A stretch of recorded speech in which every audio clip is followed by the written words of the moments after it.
Chapitre 4. La découverte de son identité présente. Citation. Ne renie pas ce que tu es, de peur que ce que tu veux devenir te renie aussi. 1. L'acceptation de soi.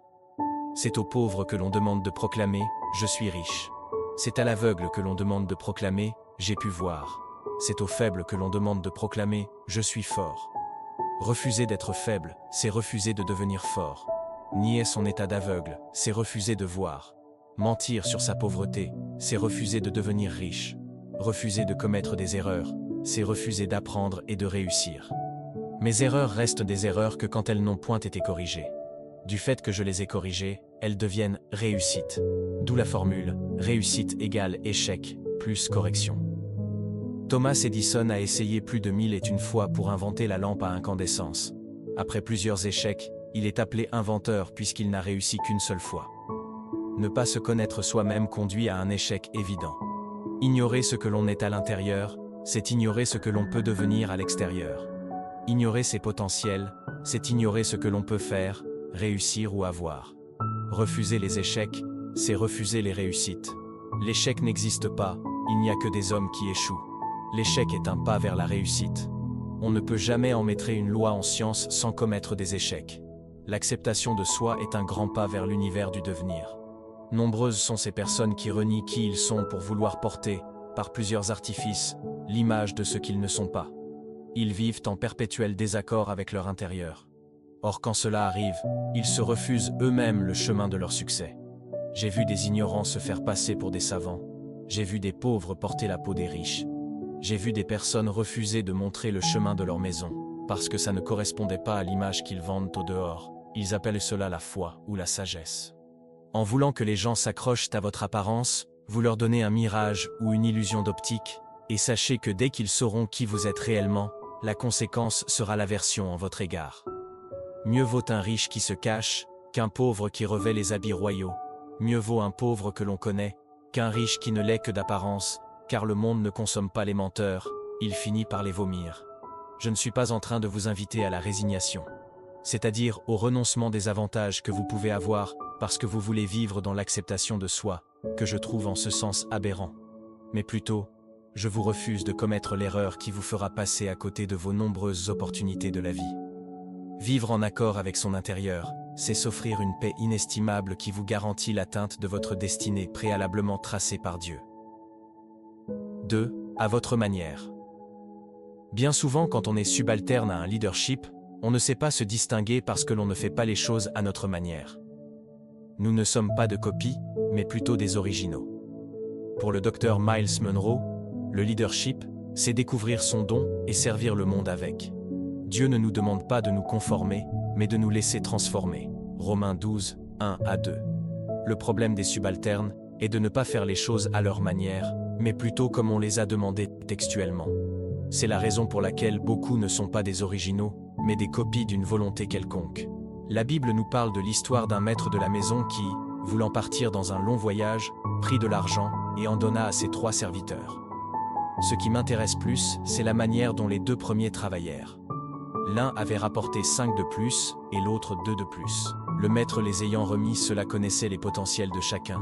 Il ne les demandait pas d'atteindre un quota, mais d'exploiter leur potentiel, et cela exigeait qu'ils fassent de ces biens, pour un temps, les leurs. Ainsi en le faisant, ils purent réaliser des exploits. Le maître leur demandait de faire les choses à leur manière et d'apporter des résultats positifs. Matthieu 25, 14-30. Quand Dieu créa l'homme, il apporta les animaux devant ce dernier pour voir comment il les appellerait. Dieu ne les amena pas devant l'homme pour voir comment l'homme allait les appeler selon les noms que Dieu allait lui dicter, mais plutôt pour que l'homme le fasse à sa manière. Parce que Dieu se plaisait à le voir exploiter son potentiel à sa manière. La maladie de l'homme ou sa paresse est de le voir s'attendre à ce que les choses tombent du ciel d'une manière parfaite, ce qui est impossible. Quand bien même, on peut naître d'un même père, grandir dans une même famille, on ne saurait pas avoir les mêmes avis sur toute chose. Parce que l'on est différent. L'histoire nous parle de plusieurs héros qui se sont distingués non pas en suivant le chemin de tous, mais en puisant au tréfonds de leurs êtres la direction à suivre. Ce n'est pas en vain que Dieu nous a créés avec une volonté, c'est pour que nous choisissions. La réussite ou l'échec d'une vie s'établit à partir de la qualité des choix que nous faisons. Faire les choses à notre manière, c'est l'ingrédient secret de la distinction. cela demande de se connaître parfaitement. Qui sommes-nous? Que voulons-nous? Où allons-nous? Telles sont les questions à se poser face à un choix à effectuer. Dès l'instant où j'ai commencé à faire les choses à ma manière, ma vie a eu un sens positif, non parce que je me suis rebellé contre une quelconque autorité, mais plutôt contre ce gourou intérieur qui nous incite à craindre les regards des personnes, quand nous sommes différents d'eux. Nombreuses sont des personnes que je connais qui suivent une filière parce que papa, maman ou un ami le fait ou le veut. Ce genre de personnes sont souvent frustrées et ne sont pas épanouies. 3. Tous ne suivent pas le même chemin. Voici le principe de la nature. Pour grandir, il faut qu'un homme naisse, prenne le lait maternel, prenne la bouillie, après viendra la nourriture solide. Il faut être porté dans les bras de sa mère, ensuite ramper, puis marcher. Bref, il y a comme une suite logique des choses par lesquelles il faut passer pour entamer le chemin du devenir, mais en soi, ce n'est pas le cas. On a l'impression que les grands naissent dans la grandeur, que des signes spirituels et prophétiques accompagnent leur naissance. On se dit qu'ils sont hors pair, qu'ils suivent un certain cursus bien défini, que si tu ne suis pas, toi, tu ne deviendras jamais grand. Oh là là! Que le monde écoute, que les hommes apprennent que Dieu n'utilise pas la terre pour créer tous les hommes, c'est-à-dire que tous n'empruntent pas les mêmes chemins. Ainsi, on ne dira plus « Dis-moi le chemin par lequel tu passes, et je te dirai qui tu es ». Mais on dira « Dis-moi ce que Dieu t'a dit, et je te dirai qui tu deviendras ». Que des gens qui sont complexés par d'autres tout simplement parce que l'histoire de leur naissance est vraiment dans le sens de la fiction.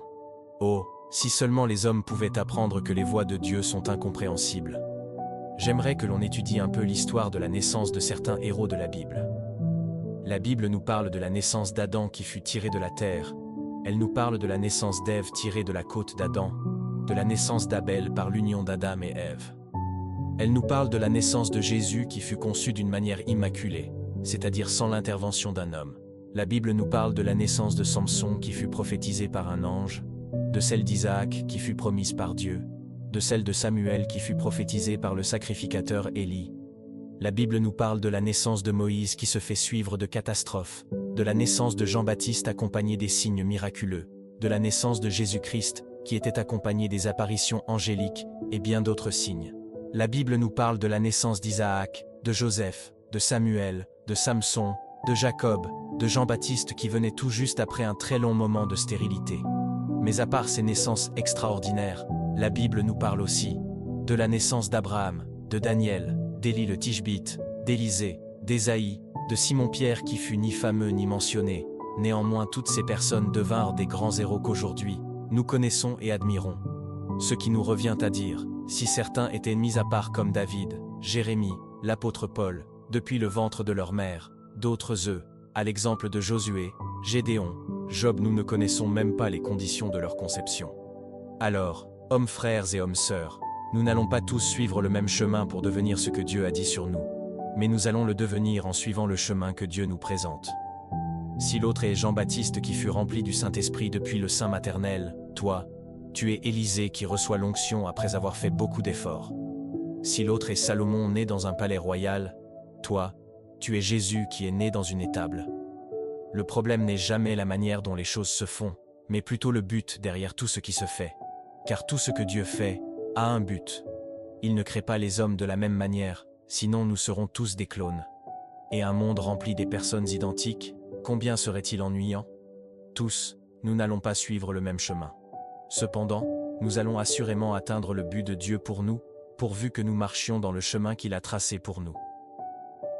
4. Quand on veut, on peut. Ceci est tout à fait différent de ce que beaucoup d'enseignants nous disent quand nous devons suivre notre vocation. Bien souvent, on nous dit, par exemple, que si nous voulons devenir infographe, on doit avoir des capacités en mathématiques, le goût du beau, ou encore une intelligence poussée en colorimétrie. Ce qui disqualifie beaucoup de personnes dans le choix de leur destinée, quand elles s'aperçoivent qu'elles n'ont pas ces aptitudes prérequises. Ma philosophie est différente de celle qui est si haut. Quand il faut conduire une personne dans le choix de sa destinée, il faut au préalable savoir si c'est la volonté de Dieu, car c'est là le point de départ, ramener l'homme à connaître sa destinée. Ensuite l'amener dans le terrain de sa souveraineté, là où sa volonté s'exerce, afin de savoir si réellement, il veut faire ce qu'il est appelé à faire pour Dieu. Enfin, lui montrer les capacités supplémentaires qu'il peut acquérir en exerçant la fonction à laquelle Dieu l'appelle. S'il les a déjà, c'est un avantage. Dans le cas contraire, c'est toujours un avantage, car il aura ce qu'il n'avait pas. Ce schéma est meilleur parce qu'il montre à l'homme qu'il peut devenir qui que ce soit, si et seulement si Dieu le veut. Cela ne demande pas des compétences prérequises.